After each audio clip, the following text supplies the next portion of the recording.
اعوذ باللہ من الشیطان الرجیم بسم اللہ الرحمن الرحیم۔ آج ہم انشاءاللہ حج کے مسائل بیان کریں گے، حج کی فضیلت اور حج کس پر واجب ہے، اور اسی طرح حج کے شرائط کیا ہے، اور کن صورتوں میں حج انسان پر فرض اور واجب ہوتا ہے۔ آج انشاءاللہ یہ مسائل بیان کریں گے۔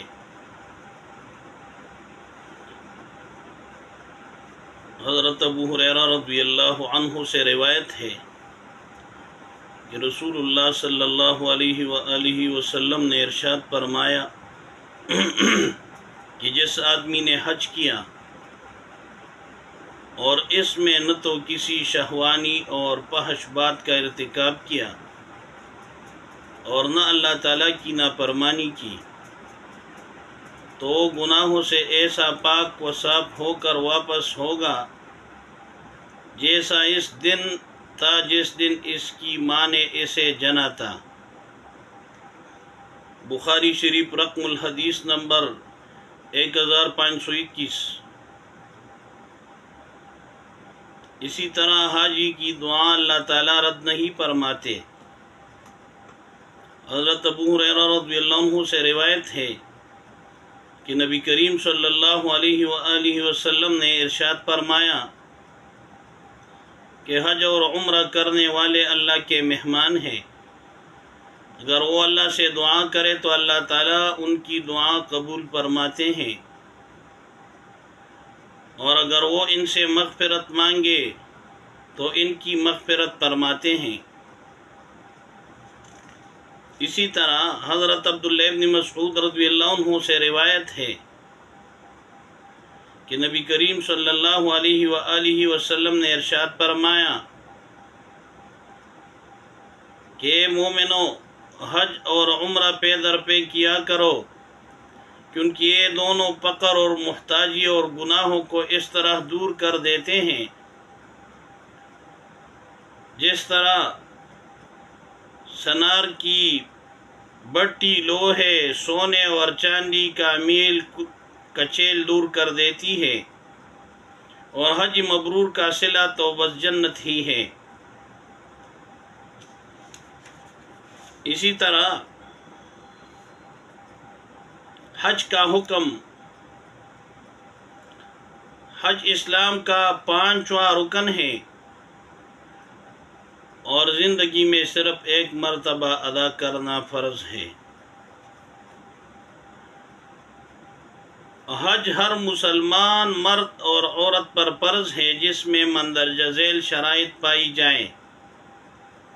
نمبر 1 مسلمان ہونا، نمبر 2 عاقل یا عاقلہ ہونا، نمبر 3 آزاد ہونا، نمبر 4 حج کے اخراجات کے بقدر مال ہونا، نمبر 5 مذکورہ شرائط کا حج کے وقت میں پایا جانا، نمبر 6 عورت کے لیے ساتھ جانے کا محرم ہونا، اسی طرح عورت کے لیے عدت میں نہ ہونا،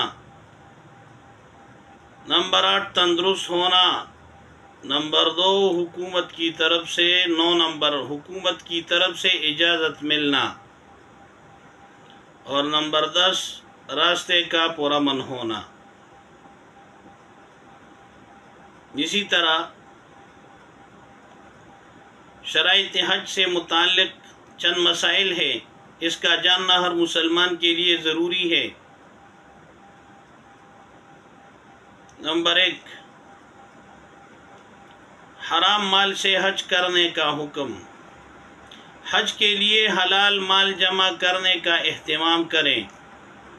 حرام مال سے حج کیا جائے تو وہ مقبول نہیں ہوتا اور اس سے ثواب نہیں ملتا، اگرچہ فرض سر سے اتر جائے گا۔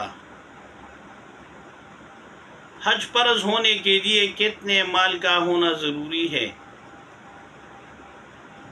حج اس شخص پر فرض ہوگا جس کے پاس آنے جانے اور حج کے دنوں کا خرچہ موجود ہو، جو ان ضروریات کے علاوہ ہونا چاہیے جو ہر انسان کے لیے ناگزیر ہیں، جیسے کہ سواری، رہنے کا مکان، پہننے کے کپڑے، خادم، ہتھیار اور قرض وغیرہ۔ جس کے پاس ضرورت سے زیادہ زمین یا گھر ہو اس پر حج کرنا فرض ہے۔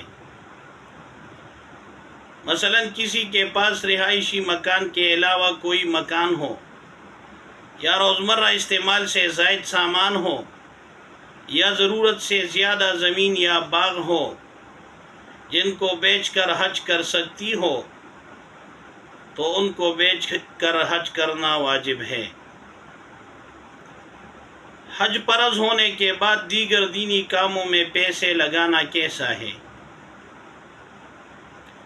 جس آدمی پر حج فرض ہو چکا ہو تو اس کو حج کے خرچہ کے بقدر پیسے ایسے دینی کاموں میں لگانا بھی جائز نہیں جو اس پر فرض عین نہیں ہے، جیسا کہ مدرسہ، مسجد بنانا، خیراتی مسافر خانہ بنانا، پانی کی سبیل یا ہسپتال بنانا، یا لوگوں تک دین پہنچانے کے لیے دور دراز کا تبلیغی سفر کرنا وغیرہ، کیونکہ حج فرض عین ہے اور یہ دوسری چیزیں فرض عین نہیں ہے، اس لیے اس پر حج کو مقدم کرنا ضروری ہے۔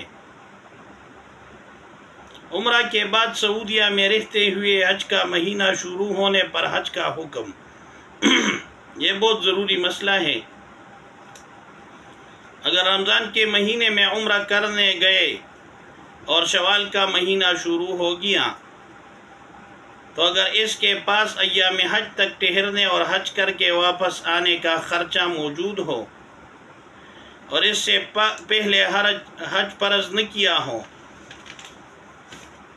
تو اس پر حج فرض ہو گیا، اور اگر سعودی حکومت حج کی اجازت نہ دے تو اس کی وجہ سے نفسی وجوب ختم نہیں ہوگا، بلکہ یا تو خود حج کرنا ہوگا یا معذوری کی صورت میں حج بدل کرانا ہوگا، اور اگر اس کے پاس اتنا خرچہ نہ ہو تو اس پر نفسی وجوب بھی نہیں آئے گا۔ کیا مقروض آدمی حج کے لیے جا سکتا ہے؟ جس شخص کے ذمہ کسی کا قرض ہو اور اس کی کوئی ایسی جائیداد وغیرہ بھی نہیں جس سے قرض ادا کیا جا سکے تو اس کے لیے قرض خواہ کی اجازت کے بغیر حج کرنا جائز نہیں ہے۔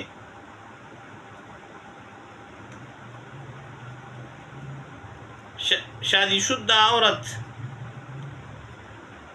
یعنی محرم کس کو کہتے ہیں؟ شادی شدہ عورت کا محرم اس کا خاوند ہے، نیز ہر وہ مرد بھی اس کا محرم ہے جس کے ساتھ ہمیشہ کے لیے اس کا نکاح حرام ہو، جیسے باپ، دادا، نانا، بھائی، بیٹا، چچا، ماموں، داماد، سسر، بھتیجا اور بانجا وغیرہ۔ تو ان لوگوں کے ساتھ عورت حج کو جا سکتی ہے۔ اسی طرح عدت میں حج کے لیے جانا جائز نہیں ہے۔ جب کسی عورت پر حج فرض ہو جائے اور شوہر اجازت نہ دے تو فرض حج کے لیے اس کے اجازت کے بغیر کسی محرم کے ساتھ جانا جائز ہے، لیکن اگر نفلی حج ہو تو پھر جائز نہیں ہے۔ عدت میں جو عورت عدت والی ہو، چاہے موت کی عدت ہو یا طلاق کی، نوجوان ہو یا بوڑھی ہو، تو جب تک عدت میں ہو اس پر حج کرنا فرض نہیں، اگرچہ وہ حج کے اخراجات برداشت کر سکتی ہے اور اس کے ساتھ حج پر جانے کے لیے محرم بھی ہو، پھر بھی اگر حج کے لیے چلی گئی تو حج ادا ہو جائے گا لیکن گناہگار ہوگی۔ اللہ تعالی ہمیں حج کی مسائل سیکھنے اور اس پر عمل کرنے کی توفیق عطا فرمائے۔